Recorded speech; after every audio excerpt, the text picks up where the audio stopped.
evidencing a skyrocketing increase in the number of coronavirus cases across the country. The country's 7-day moving average is over 170,000 cases, according to data from the Centers for Disease Control and Prevention. Millions of whom traveled against the advice of public health officials tried to stay safe before they hunkered down with their families last night for Thanksgiving. And while the CDC has said that patients who have recovered from COVID-19 are shown to have antibodies for at least 3 months, it is not clear how long immunity may last. There have been some recorded cases of reinfection, so everyone is encouraged to follow safety guidelines.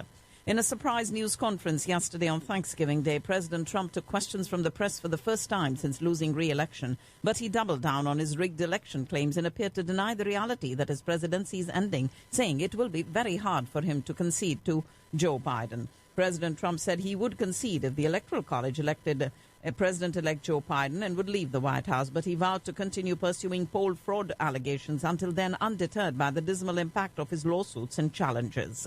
In the nearest he has come to a concession, President Trump said if Biden is certified the election winner by the Electoral College, he will depart the White House. Biden is due to be inaugurated on the 20th of January. President Trump pardoned his former National Security Advisor Michael Flynn, kicking off what is expected to be a string of pardons during the final weeks of the Trump administration. He's granted clemency to supporters before, most notably earlier this year when he commuted the criminal sentence of Roger Stone, who was sentenced to prison after being convicted of lying under oath to lawmakers. The pardon power, which comes from the U.S. Constitution, is one of the broadest available to a president. The nation's founder saw the pardon power as a way to show mercy and serve the public good. The partner of detained activist and whistleblower Julian Assange has called on President Trump to pardon him so that he can return home for Christmas and see his 2 children. The 49-year-old remains held in a high-security British prison cell as he awaits a judge's decision about whether he can be sent to the U.S. to face espionage charges. Hopes of families for a quick release for 6 American oil executives detained in Venezuela for 3 years over an alleged corruption scheme have evaporated, with the judge finding them all guilty and quickly sentencing them to prison in Caracas. Brazilian President Jair Bolsonaro has said last night that he will not take a coronavirus vaccine, the latest in a series of statements he has made expressing skepticism towards coronavirus vaccination programs. The right-wing leader added that Congress was unlikely to require Brazilians to take that vaccine. Brazil has the second highest number of coronavirus deaths in the world. Russia plans to vaccinate more than 400,000 military personnel against COVID-19, according to its defense minister in Moscow. And Russia should consider revising the terms of its participation in the International Space Station, according to a Russian space industry executive, because it wants to focus on forming its own orbiting outpost after 2024. And this news out of Moscow.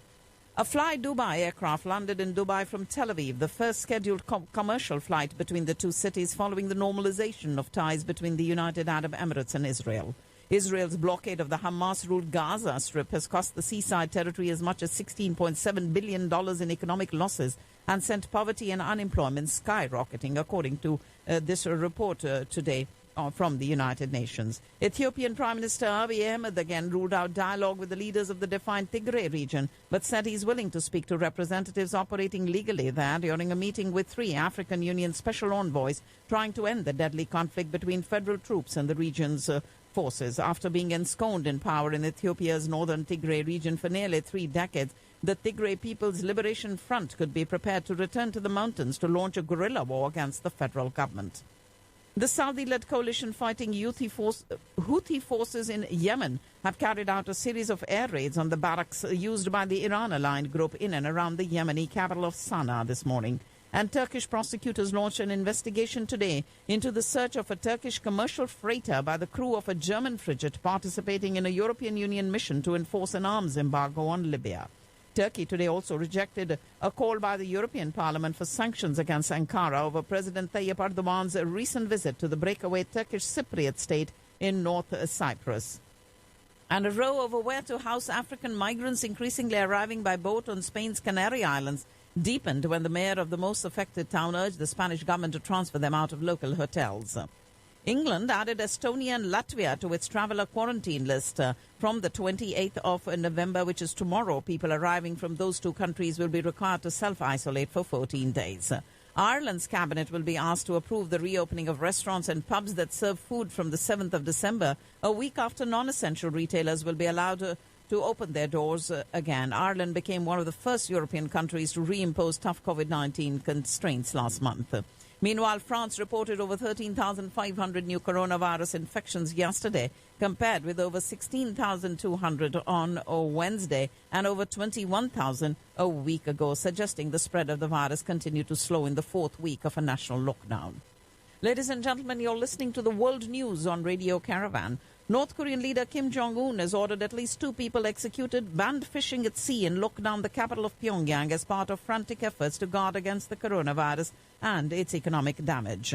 Legislators from Taiwan's main opposition party threw big guts and exchanged punches with other lawmakers in parliament today as they tried to stop the premier taking questions on a bitter dispute over easing U.S. pork imports. President Tsai Ing-wen announced in August that the government would, from the 1st of January, allow imports of U.S. pork containing ractopamine, an additive that enhances leanness but is banned in the European Union and China, as well as U.S. beef more than 30 months old.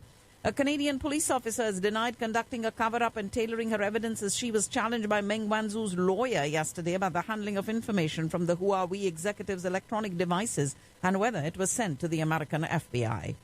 New Zealand greeted international cricket back to the country with a thrilling 5-wicket victory in the first 2020 against West Indies today. And Australia beat India by 66 runs in Sydney, 1-0 in the 3-match series. This is the highest ever total scored by Australia against India in history. Their previous best was 359 for 2, which Australia had registered in Johannesburg in 2003 against India. External Affairs Minister Dr. Jaishankar met his United Arab Emirates counterpart Sheikh Abdullah bin Zayed bin Sultan Al Nahyan and took stock of India and UAE's bilateral ties and growing cooperation.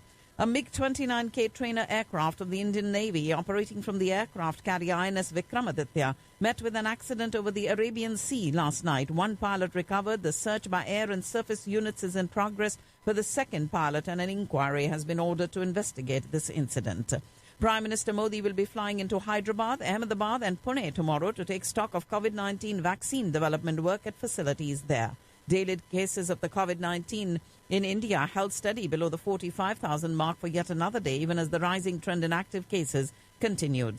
Mumbai has recorded a 24% rise in the number of active COVID-19 cases in the last 7 days, and India's COVID-19 caseload has gone past 9.2 million, with over 44,300 new cases reported over the previous 24 hours. Delhi Health Minister said authorities are conducting tests to detect the disease 3 times more than in the rest of the country. Protesting farmers from Punjab, Haryana, Uttarakhand and Uttar Pradesh today entered Delhi through the Tikri border, carrying flags and shouting slogans. Thousands of them gathered at various entry points into the national capital in a determined bid to push their way through as part of their Dilli Chalo march.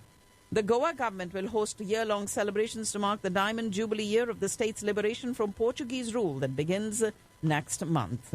And former Jammu and Kashmir Chief Minister Mehbooba Mufti today claimed that she and her daughter, who have been put under house arrest for the last 2 days, are not allowed to visit the Pulwama residence of PDP youth wing leader Wahid Para, who was arrested by the NIA earlier this week. Only one university from Pakistan has made it to the top 100 QS Asia University ranking for 2021, the National University of Science and Technology. Mainland China leads the way with over 120 universities included this year, with India, Japan and South Korea the next most represented study destinations.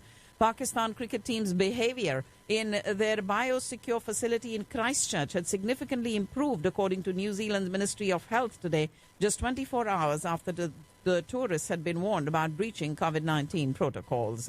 Cher is visiting Pakistan to bid farewell to the world's loneliest elephant, Kavan. The iconic singer and actress set to visit Pakistan reportedly today to celebrate the departure of Kavan, dubbed the world's loneliest elephant, and who will soon leave a Pakistani zoo for better conditions after years of lobbying by animal rights groups as well as activists. The positivity rate of coronavirus tests in Peshawar has exceeded 19% and is the highest in the country. At the moment, the confirmed cases in Pakistan, 389,311, and the recovered cases, 335,881. and the total deaths 7,897. 5 suspects were shot dead in a shootout between police and alleged robbers in Karachi's Defence Housing Authority neighborhood early this morning.